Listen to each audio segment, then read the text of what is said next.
Време за редовната рубрика Моje здравје, еве темата на која што ќе разговараме со гостинот во студиото 3 на македонската телевизија. 2/3 од жените во светот имаат цистит барем еднаш во животот. Според истражувањата најчесто се јавува кај сексуално активните жени на возраст помеѓу 20 и 50 години, а дури во 25% од случаите инфекцијата се повторува. За симптомите, третманот и превенцијата разговараме со нашиот гостин. Велам добро утро за господинот Филип Ачковски, кој што меѓу другото е магистар по фармација. Добре ни дојдовте. Добро ве најдов и благодарам на поканата. Ајде на самиот почеток да ги информираме и нашите гледачи, особено гледачки, кои што во моментов го следат разговорот. Кои се ризик факторите за појава на циститот? Па добро, во воведот убаво напоменавте дека тоа е доста честа и доста непријатна здравствена состојба која што повеќе ги погодува жените за жал. И за да го разбереме проблемот мора да навлеземе во коренот на ситуацијата, односно зошто доаѓа до циститот. Во суштина дискутираме за инфекција на мочниот меур, која што најчесто е предизвикана од бактерија Ешерихија коли. Во оваа ситуација бактеријата Ешерихија коли во најголем број од случаите веќе постои во нашиот гастроинтестинален тракт и во одреден период од животот, веројатно уште и во детството, ние правиме само инфекција, примарна само инфекција од гастроинтестиналниот тракт во мочниот меур, бидејќи кај женската анатомија овие два дела се многу блиски и тоа се случува едноставно поради невнимание, неводење доволна хигиена и така натака. После настанатата примарна само инфекција со Ешерихија коли, таа за да потенцира да направи симптоми на цистит, потребно е да достигне определено ниво, одредена концентрација на овие бактерии. Обично дискутираме за концентрација над 100.000 во милилитар урина, а за да дојде до тоа, најчеста причина е пад на имунитетот. И токму заради тоа и емисијата е во добар период, кога имаме можеби малци и неочекувани временски состојби за овој кои што траат длабоко во мај месец. Втора работа, во пресред сме на летни одмори. Тоа е една ситуација кога често пати сме во костими за капење, кои што ги носиме долго време. Влажните костими за капење, поготово кај женската популација, се ризик фактор за да дојде до појава на цистит и секако користењето на спа центрите, кое што е, пак ќе кажам, скомотно во полнек и се зголемува со тек на време. Така да тоа се некои ризик фактори кои што се врзани со сезоналитетот. Покрај тоа, стандарден ризик фактор е секако и незаштитен сексуален однос, бидејќи тука имаме, може да имаме тригери различни на инфекцијата и токму поради тоа, она што советуваме е мокрете задолжително после секој сексуален однос. Едноставно не го заборавајте тој момент. Така да, во оваа констелација на постоење на бактеријата во уринарниот тракт и одредени фактори кои што предизвикуваат пад на имунитет. Во некои ситуации и она класично, како деца што ни велеле, внимавај да не се преладиш, немој да седиш на ладно. Значи, тоа се состојби кога ние едноставно ја нарушуваме имунитетска компонента на нашиот уровагинален тракт и стануваме поподложни за развој на инфекции. Други причини може да бидат одредени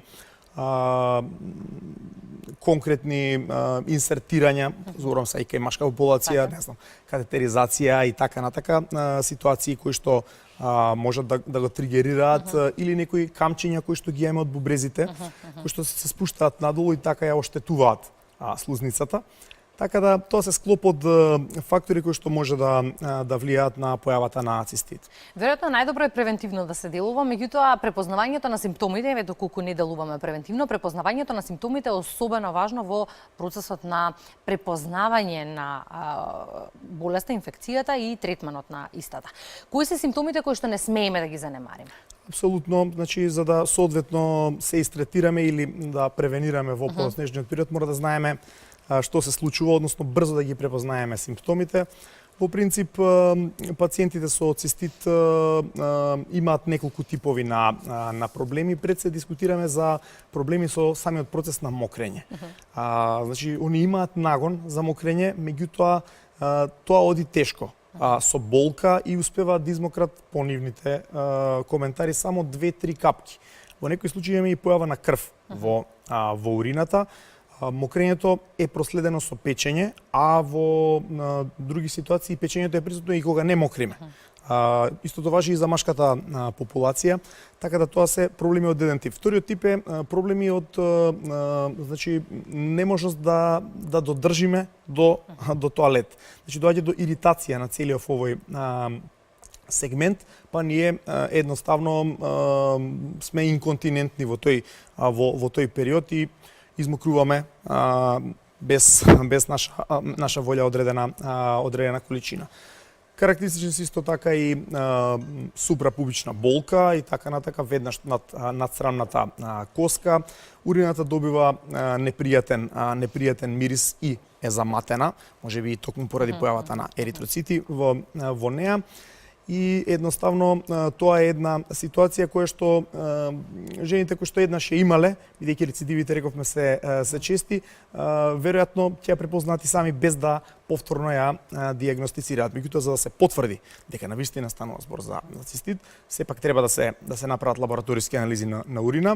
Ако сакаме да потврдиме и кој е причинителот, треба да се направи уринокултура, со цел да се изведе да се одбере соодветен антимикробен агенс, па да се третира како што треба. И по прегледот, откако ќе утврдиме дека станува збор за цистит, каков е процесот на третирање и лекување на инфекција? Па тука може да гледаме од неколку аспекти. Прво да речам хигиено-диететски режим, совети кои што ќе ги добиеме во секој случај и во втор случај се разбира одредена терапија која што во зависност од клиничката слика ќе одлучи лекарот да ја ординира или не. Генерално, оно што треба да ни помогне во оваа случај, тоа што треба да го постигнеме е да ја намалиме концентрацијата на Ешерихија коли во уринарниот тракт. Тоа се постигнува преку измокрување. Нас ни треба да мокриме почесто и на тој начин ќе се ослободиме од симптомите. Затоа се сугерира внес на вода поголем, 2 до 3 литри во текот на денот. Се сугерира комплетно измокрување. Значи, една од причините зошто доаѓа до цистит е тоа што имаме задршка на урината. Понекогаш ние самите го одложуваме мокрењето. Од некоја причина. Во возило сме, имаме обврски на емисија сме и така натака, не можеме сега да го обавиме тоа и тука е тоа ризик за да дојде до зголемување на концентрацијата на бактериите и проблеми. Заради тоа сугерираме да се мокри комплетно, потполно во ваква ситуација, дури и со масажа, за да бидеме сигурни дека сме отстраниле што поголем дел од овие бактерии. И колку во процесот на третман на инфекцијата, да речеме, добре дојдени се витамини, додатоци во исхрана, брусницата често се споменува, чајот од брусница, разни комбинации на чаеви кои што можеме да ги најдеме секаде во продавниците за здрава храна? Така. Значи има доста, да речем, и природни опции од некои, да ги наречам, традиционални увинча и така натака користени веќе со години, па понатака други комбинации, мечкино грозје, брусница споменавте и слично. Во коренот на решавањето на проблемот се две работи. Една рековме да се намали концентрацијата, преку да се стимулира измокрувањето, и втора работа да се зголеми имунитетот. Бидејќи рековме дека причината за исполувањето на симптомите е падот на нашиот имунитет. Ако сме ние во добра кондиција, нема да дојде до цистит. Така да во оваква ситуација ние она што е тренд и што е корисно сега од природните се разбира производи е употреба на деманоза.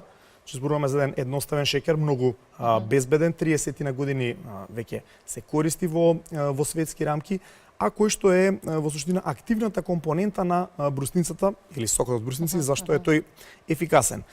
Има препарати во кои што е екстрахирана деманозата, покрај тоа што се наоѓа во природата, во брусниците, во праски, кајси и други, да речам, овошја, и каде што во соодветна концентрација ќе помогне на специфичен начин да се намалат количините на Ешерихија коли, бидејќи тој се врзува со нив и механички ги отстранува од уринарниот тракт.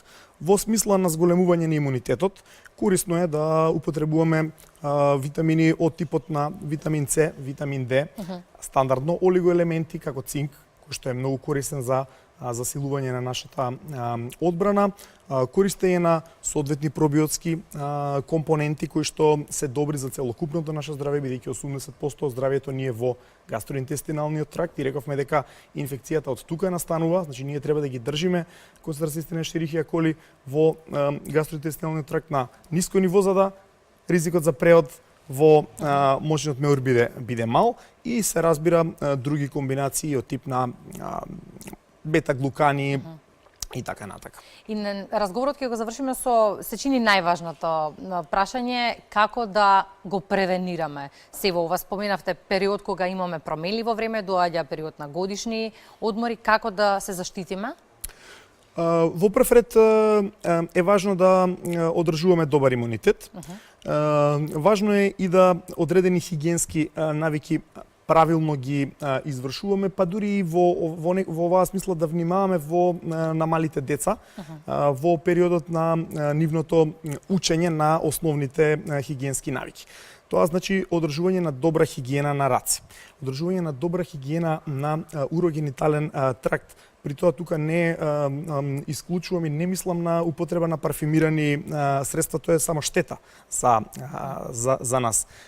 Пиење на добри, сериозни количини на вода, 2 до 3 литри секојдневно е корисно не само за кожата, туку како што гледаме и за целокупното здравје на уринарниот тракт. Мокрење после секој, па и пред секој сексуален однос, така го заштитуваме и партнерот наш на некој начин. Ако имаме симптоми, тогаш треба да биде заштитен со презерватив и да не заборавиме на оној дел на хигиенско бришење. Хигиенско бришење подразбира значи бришење од напред према назад и така да ги учиме нашите деца бидејќи таа анатомија, поготово кај женската популација, е многу податна за овие инфекции. Кога веќе дискутираме за летен период, значи да не се стои во мокри костими за капење подлог период, кога дискутираме за ситуации од овој тип, значи да се одржува таа хигиена на најдобар можен начин и секако не претерувајте со спа-центрите. Благодарам за гостувањето во денешното издание на Македонија на утро и за советите за нашите гледачи кои што секако беа добре дојдени. Благодарам. Благодарам.